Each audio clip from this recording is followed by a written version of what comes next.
Nous lisons dans le livre de l'Exode, au chapitre 32, les 4 premiers versets. Le peuple, voyant que Moïse tardait à descendre de la montagne, s'assembla autour d'Aaron et lui dit « Allons, fais-nous un Dieu qui marche devant nous, car ce Moïse, cet homme qui nous a fait sortir du pays d'Égypte, nous ne savons ce qu'il est devenu. » Aaron leur dit « ôtez les anneaux d'or qui sont aux oreilles de vos femmes, de vos fils et de vos filles, et apportez-les-moi. » Et tous ôtèrent les anneaux d'or qui étaient à leurs oreilles, et ils les apportèrent à Aaron. Il les reçut de leurs mains, jeta l'or dans un moule, et fit un veau en fonte. Et ils dirent « Israël, voici ton Dieu qui t'a fait sortir du pays d'Égypte. » Dans mon précédent message, nous avons remarqué 2 caractéristiques de la religion du veau d'or, comme nous l'avons appelée. C'était premièrement la religion de l'impatience, et c'était aussi la religion de la prise du pouvoir spirituel par le peuple. Une 3e caractéristique nous saute aux yeux et au cœur. La religion du veau d'or était la religion, ou est la religion de l'idolâtrie. Nous avons lu en effet au verset 1er « Fais-nous un Dieu qui marche devant nous ». C'est ainsi que le peuple s'est exprimé devant Aaron. Au mieux, si j'ose dire, les enfants d'Israël auraient pu suggérer qu'Aaron prenne la place d'un Moïse qui ne redescendait toujours pas de la montagne. Je vous l'accorde, cette décision aurait été une catastrophe, bien évidemment. Mais ce que je veux souligner, c'est que le peuple désire quelque chose de plus grave aux yeux de Dieu que le remplacement d'un homme par un autre homme. Il désire un changement de Dieu, remplacer l'Éternel, le Dieu vivant et vrai, par un Dieu fait de main d'homme. Comme si l'absence trop prolongée de Moïse à leur goût nécessitait un changement de Dieu. Les mots nous manquent pour qualifier une telle apostasie. Comment une idole, parce qu'il faut appeler les choses par leur nom, pouvait-elle marcher, et qui plus est, marcher devant Israël?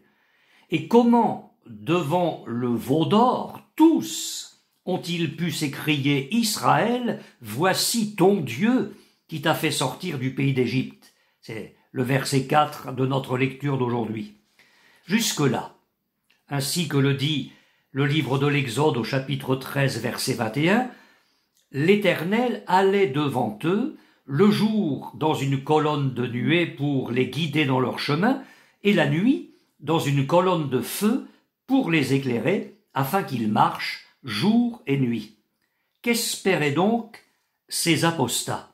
Qu'une idole allait leur montrer le chemin de la terre promise? Ils allaient être, à coup sûr, les égarés du désert. Mais qu'espéraient-ils donc? Qu'un veau d'or les éclaire dans leur nuit? Leur apostasie les plongerait sans nul doute dans d'affreuses ténèbres.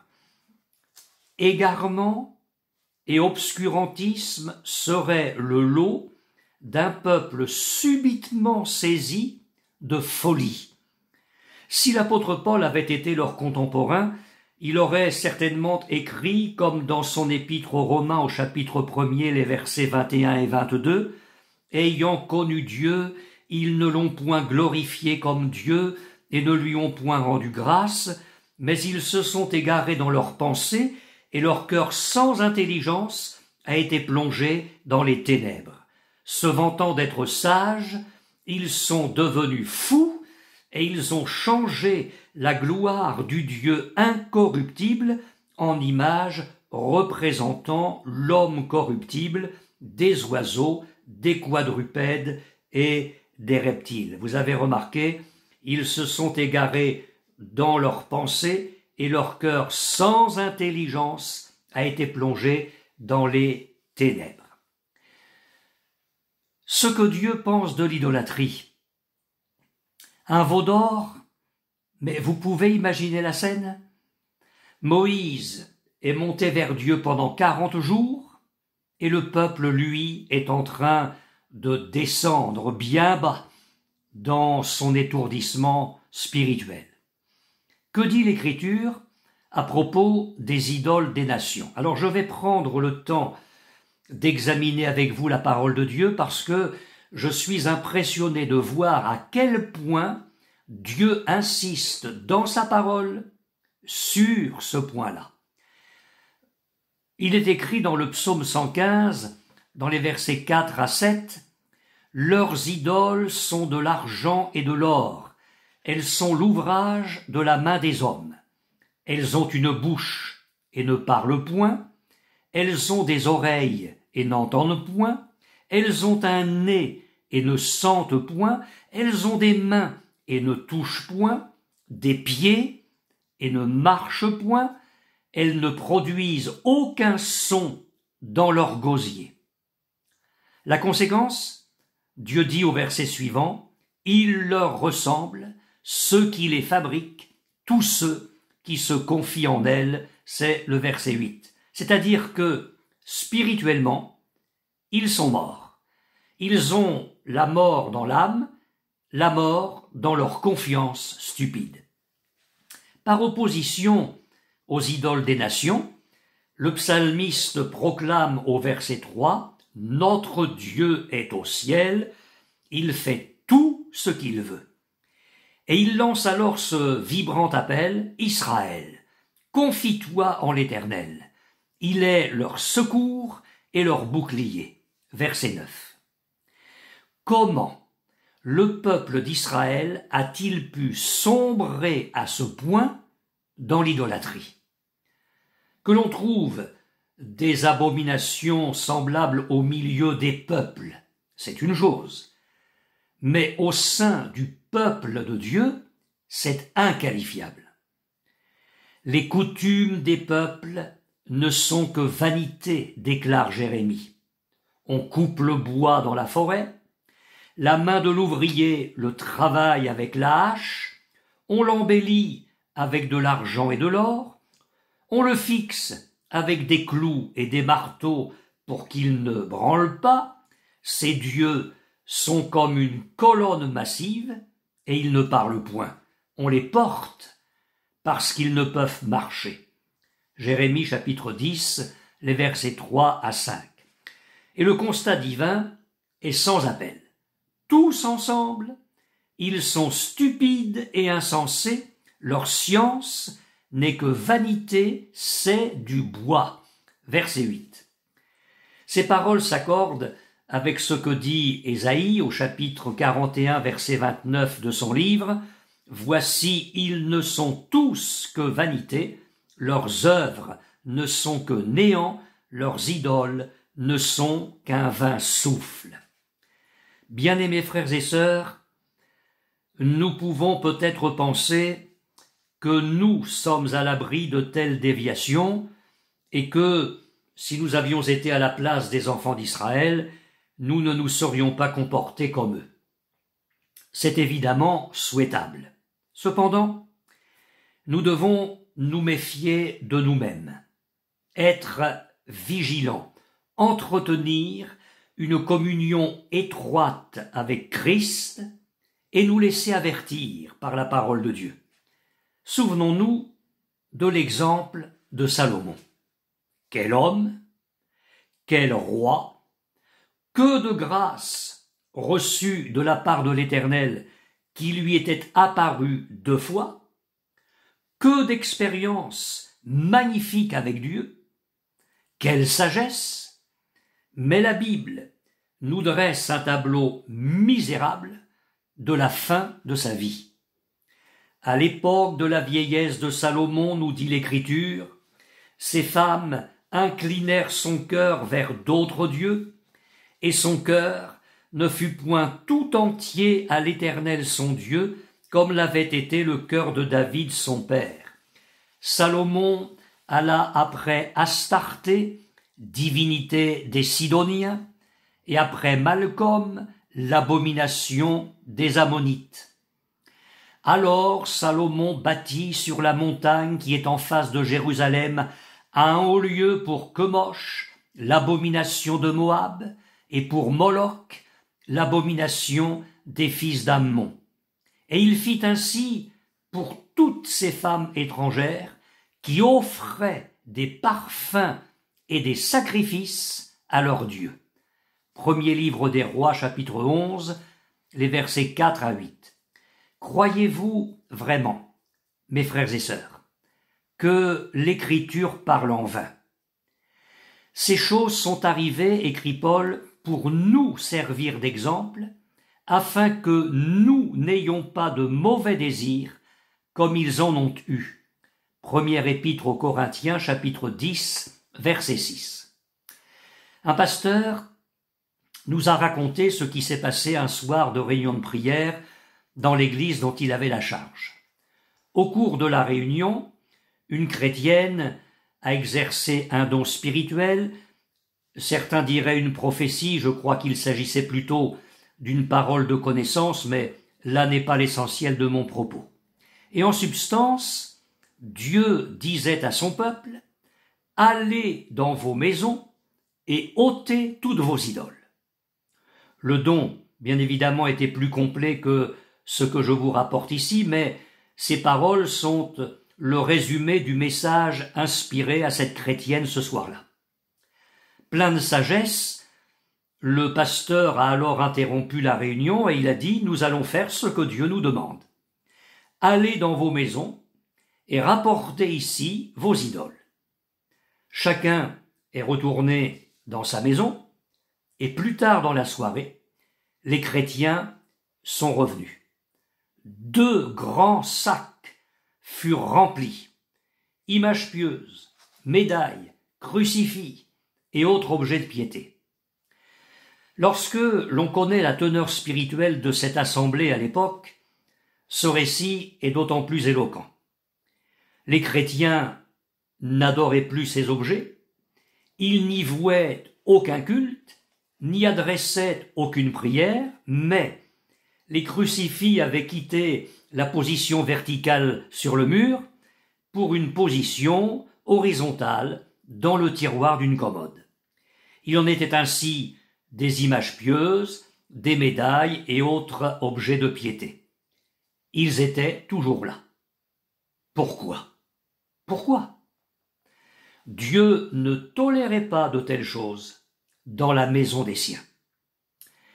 Oui, Dieu insiste dans sa parole pour dénoncer l'idolâtrie.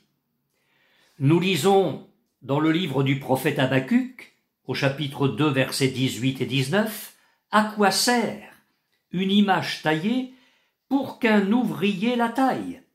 À quoi sert une image en fonte et qui enseigne le mensonge pour que l'ouvrier qui l'a faite place en elle sa confiance, tandis qu'il fabrique des idoles muettes? Malheur à celui qui dit au bois « Lève-toi », à une pierre muette « Réveille-toi ». Donnera-t-elle instruction? Voici, elle est garnie d'or et d'argent, mais il n'y a point en elle un esprit qui l'anime. Et comme dans d'autres textes, vient alors par opposition le verset suivant, « L'Éternel est dans son saint temple ». Le prophète Ésaïe dit « À qui voulez-vous comparer Dieu? Et quelle image ferez-vous son égal? C'est un ouvrier qui fond l'idole, et c'est un orfèvre qui la couvre d'or. » Ésaïe chapitre 40, versets 18 et 19. Et plus loin, le prophète déclare au chapitre 44, versets 9 et 10, « Ceux qui fabriquent des idoles ne sont tous que vanité, et leurs plus belles œuvres ne servent à rien. Elles le témoignent elles-mêmes, elles n'ont ni la vue, ni l'intelligence, afin qu'ils soient dans la confusion. Qui est-ce qui fabrique un dieu ou fond une idole pour n'en retirer aucune utilité? » Là encore, dans le verset suivant, Dieu montre les conséquences désastreuses de l'idolâtrie. « Voici, tous ceux qui y travaillent seront confondus, et les ouvriers ne sont que des hommes, qu'ils se réunissent tous, qu'ils se présentent, et tous ensemble, ils seront tremblants et couverts de honte. Confusion, crainte, honte sont le salaire des idolâtres. À nous qui sommes sous la nouvelle alliance, la parole de Dieu déclare « Vous savez que lorsque vous étiez païens, vous vous laissiez entraîner vers les idoles muettes selon que vous étiez conduits. » 1 Corinthiens, chapitre 12, verset 2. Et encore, « Autrefois, ne connaissant pas Dieu, vous serviez des dieux qui ne le sont pas de leur nature. » Épître aux Galates, chapitre 4, verset 8. Maintenant que nous sommes sortis du paganisme et sommes devenus des enfants de Dieu, nous devons avoir rompu, en principe, avec toutes ces choses. Images pieuses, statuettes, objets de piété, gris-gris, porte-bonheur, et j'en passe. À l'exemple des Thessaloniciens, nous nous sommes convertis à Dieu en abandonnant les idoles pour servir le Dieu vivant et vrai. Première épître aux Thessaloniciens, chapitre 1er, verset 9. C'était le jour de son baptême. Une jeune femme convertie au Seigneur, instruite de la voie de la repentance, de la foi en Christ, de la conversion, du renoncement au monde, descendit dans le baptistère. Ce que personne ne savait, c'est qu'elle avait autour du cou, sous sa robe de baptême, une médaille religieuse à laquelle elle était très attachée et dont elle ne voulait pas se séparer. Après sa confession de foi publique, cette jeune chrétienne fut immergée par le pasteur. Et savez-vous ce qui s'est produit à ce moment-là? Sans le secours d'aucune main humaine. La chaînette s'est cassée et la médaille s'est retrouvée au fond du baptistère.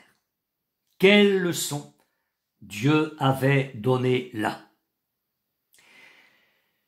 Ésaïe, au chapitre 44, les versets 17 et 18 de son livre, dresse encore un portrait de l'idolâtre. Il fait un Dieu son idole.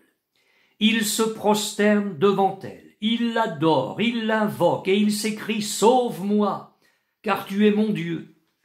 Ils n'ont ni l'intelligence ni l'entendement, car on leur a fermé les yeux pour qu'ils ne voient point et le cœur pour qu'ils ne comprennent point.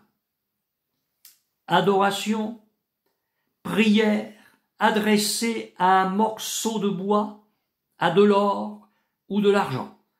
Mais Dieu dit que c'est de la folie, un manque complet d'intelligence, de l'aveuglement, de l'incompréhension et de l'ignorance. Par la bouche d'Ésaïe, l'Éternel dit encore « Ils n'ont point d'intelligence, ceux qui portent leur idole de bois et qui invoquent un Dieu incapable de sauver. » Chapitre 45, verset 20. Comment?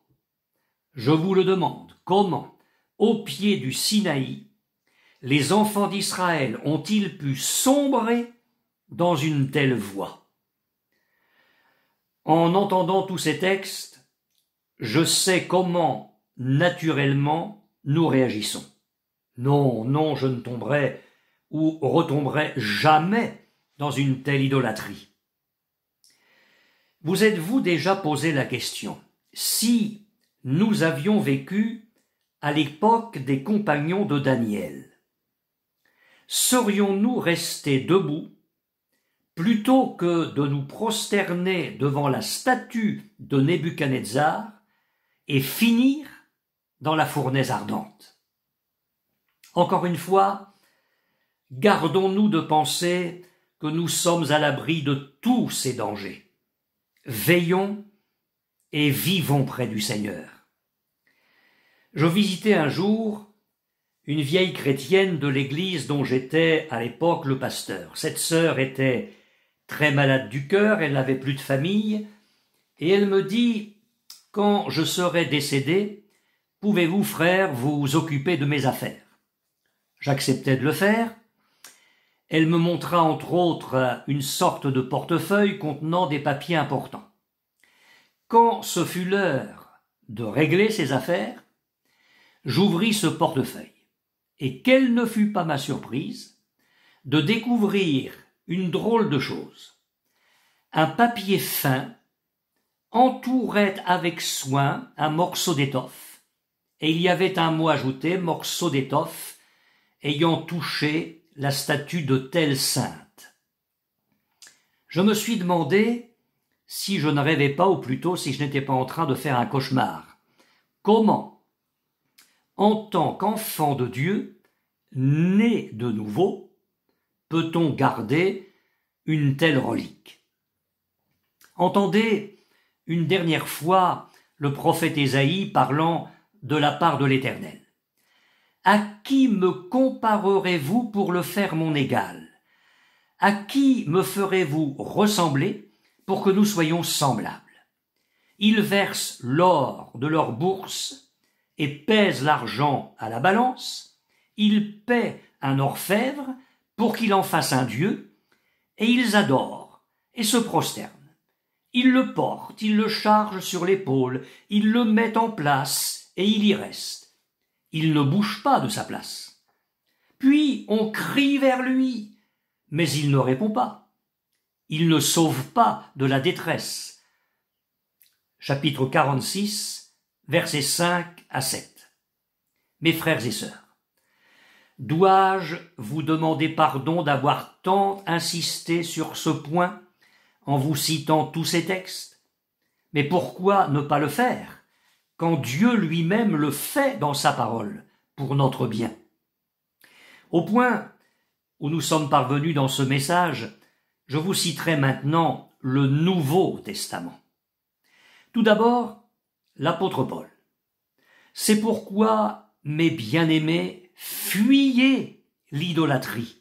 1 Corinthiens, chapitre 10, verset 14. Et encore, quel rapport y a-t-il entre le temple de Dieu et les idoles? Car nous sommes le temple du Dieu vivant. 2 Corinthiens, chapitre 6, verset 16. Que dit l'apôtre Jean? Petits enfants, gardez-vous des idoles. Première épître de Jean, chapitre 5, verset 21. Mais quelle drôle de façon de terminer son épître. C'est que Dieu nous connaît bien, infiniment mieux que nous ne nous connaissons nous-mêmes. Le monde est toujours sous l'emprise de son prince, Satan, et il n'a pas changé en ce qui concerne l'idolâtrie. Nous sommes certes dans un siècle de technologie avancée comme jamais auparavant, mais les marchands d'idoles font toujours fortune. Et le pire est à venir. L'Apocalypse nous parle de la bête qui va monter de la terre. Et il est écrit, elle opérait de grands prodiges, même jusqu'à faire descendre du feu du ciel sur la terre à la vue des hommes. Et elle séduisait les habitants de la terre par les prodiges qui lui étaient donnés d'opérer en présence de la bête, en disant aux habitants de la terre de faire une image à la bête qui avait la blessure de l'épée et qui vivait. Et il lui fut donné d'animer l'image de la bête, afin que l'image de la bête parlât et qu'elle fît que tous ceux qui n'adoreraient pas l'image de la bête fussent tués. Apocalypse, chapitre 13, les versets 14 et 15. Laissez-moi vous parler maintenant des idoles modernes, parce que Savez-vous qu'il existe d'autres idoles que celles dont nous venons de parler? Des idoles plus subtiles, celles-là, parce qu'elles ne sont pas faites en bois, en pierre ou en métal précieux. Ce ne sont pas des statues, ce ne sont pas des objets de piété. Et la religion du veau d'or, qui est de retour dans nos églises aujourd'hui, ne se prive pas de mettre ces idoles-là à la place de Dieu. Jésus nous a mis en garde, par exemple, contre Mammon. Mammon, le dieu de l'argent. Nul ne peut servir deux maîtres, a-t-il déclaré, car ou il haïra l'un et aimera l'autre, ou il s'attachera à l'un et méprisera l'autre. Vous ne pouvez servir Dieu et Mammon. Matthieu chapitre 6, verset 24. La vie professionnelle peut devenir une idole. Notre maison, notre voiture, notre beauté corporelle s'il en est, notre conjoint, nos enfants peuvent être une idole. Notre passe-temps favori, notre instrument de musique, un jeu vidéo, notre téléphone portable, notre page Facebook ou autre compte Twitter et j'en passe, peuvent devenir une idole.